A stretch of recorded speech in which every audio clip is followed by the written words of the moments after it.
பழங்காலத்தில் பந்திப்பூர் மிகப்பெரிய காடாக இருந்தது. இந்த காட்டில் பல வகையான மிருகங்களும் பறவைகளும் சந்தோஷமாக வாழ்ந்துக்கிட்டு இருந்தது. அது ஒரு பெருமழை காலம். இரவு கூட்டினுள் காகங்கள் பேசி கொண்டிருந்தது. 3 நாளாச்சு, மழை நிற்கவே இல்லை. எப்பதான் நிற்குமோ? சரிதான் ராமு, மற்றவங்க எல்லாம் எப்படி இருக்காங்கன்னு தெரியல. சரி, நீ இங்கே இரு, நான் போய் காடை பார்த்துட்டு வரேன். சரி ராமு, பார்த்து போயிட்டு வா. அப்படி சொல்லிவிட்டு ராமு மலையில் நனைந்தவாறு வெளியில் சென்றது. வனத்தில் சில தூரம் பறந்து வந்த ராமு ஒரு கிளையில் அமர்கிறான். அப்போது ராமு கனமழையால் நனைந்து நடுங்கும் ஒரு மான்குட்டியை பார்க்கிறான்.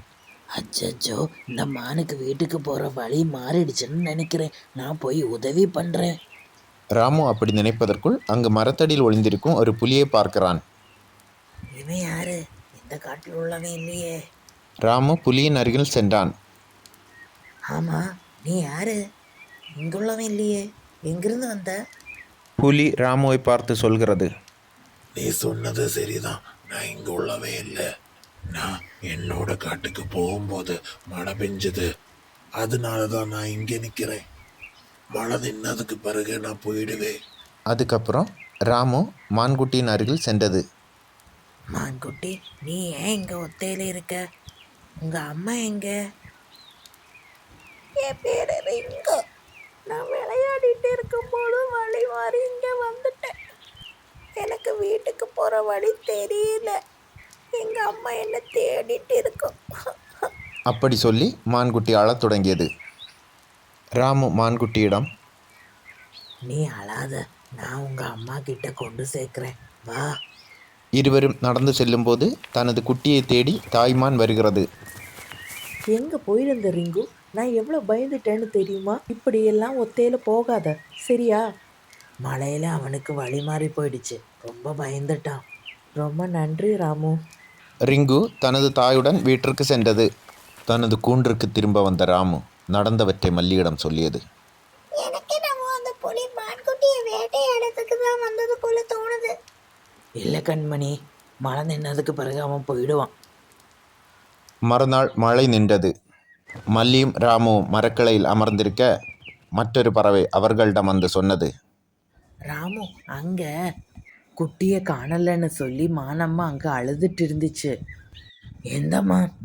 சரி வா, போய் பார்ப்போம். அவர்கள் சென்று பார்த்தபோது அது ரிங்குவின் அம்மா. காலை முதல் ரிங்கு காணல, எங்கே போனான்னு தெரியல. நீங்கள் பயப்படாதீங்க, நம்ம போய் தேடி பார்ப்போம். தொலை தூரம் பறந்து சென்ற ராமு புலியை பார்த்தான். ஏ புலி, இங்கே ஒரு குட்டிமான் போனது பாத்தியா? நான் ஒன்றும் பார்க்கல, எனக்கு இதுதான் வேலை பாரு. மழை நின்னதுக்கு பிறகு போயிடுவேன்னு சொன்னேன், ஆனால் இது வரைக்கும் போகலை நீ. நான் போகலன்னா நீ என்ன பண்ணுவ? நான் இங்கே தான் இருப்பேன், போடா போ. இதை கேட்ட ராமுவிற்கு புலியின் மேலுள்ள சந்தேகம் அதிகமானது. அவன் காட்டின் ராஜாவான சிங்கத்திடம் சென்றான். ராமுவின் கதையை கேட்ட சிங்கம் கோபத்தால் கர்ஜித்தது. ஆனால் அப்போது புலி அவர்களிடம், எஜமா பாத்தீங்களா, இவன் தான் மான்குட்டியை கொண்டு போனான், என் கண்ணால நான் பார்த்தேன். இப்போ என் மேல பழி போடுறான். இவனுக்கு நான் இங்கே இருக்கிறதே பிடிக்கல, அதனாலதான் இப்படி சொல்றான். கோபத்தில் கர்ஜித்த சிங்கம் ராமுவை தண்டித்தது. இங்கு யார் இருக்க வேண்டும் என்று நான் தான் முடிவு செய்ய வேண்டும். அதை முடிவு செய்ய நீ யார்? இவன் இங்குதான் இருக்க போகிறான். நீ இனிமேல் என் கண்முன் வராதே. இது அனைத்தையும் பார்த்து கொண்டிருந்த மற்றொரு பறவை மல்லியிடம் சென்று நடந்தவை அனைத்தையும் சொன்னது. முதல்ல இவனை பின்தொடருவோம். இவன் இங்க இருந்தா நமக்கு நல்லதில்லை. அப்படி அவர்கள் புலியை கண்காணிக்க ஆரம்பித்தனர். அப்போது புலி உணவிற்காக காட்டில் சுற்றி கொண்டிருந்தது. ஒரு நாள் புலி ரிங்கு தனிமையில் இருப்பதை கவனிக்கிறது. அதை வேட்டையாட முயற்சிக்கிறது. ஆஹா, நம்ம மானு மாட்டிக்கினாரு ஒருத்தரு, வந்து காப்பாத்தணும் கர்த்தரு. அதை பார்க்கும் மல்லி தோழியிடம் சொல்கிறாள். ரிங்கு, நீ போய் எஜமான கூட்டிட்டு வா. சரி கண்மணி. யாரும் இல்ல, அட்டாக் பண்ண வேண்டியதான். அப்பொழுது அங்கு வந்த சிங்கம், யாரை ஏமாற்ற பார்க்கிறாய்? முட்டாள் என்று நினைத்தாயா என்னை? அந்த காட்டிலிருந்து புலியை துரத்தியது. உயிர் கிடைத்தால் போதும் என்ற எண்ணத்தில் புலி அங்கிருந்து ஓடியது. ராமுவின் புத்திசாலித்தனத்தை சிங்கம் பாராட்டியது. ராமு, உன்னுடைய புத்திசாலித்தனத்தால் நாம் இங்கு ஒரு உயிரை காப்பாற்றி விட்டோம். எனக்கு மிக்க அனைவரும் மகிழ்ச்சியாக இருக்கிறது. சந்தோஷத்துடன் தங்கள் வாழ்க்கையை தொடர்ந்தனர்.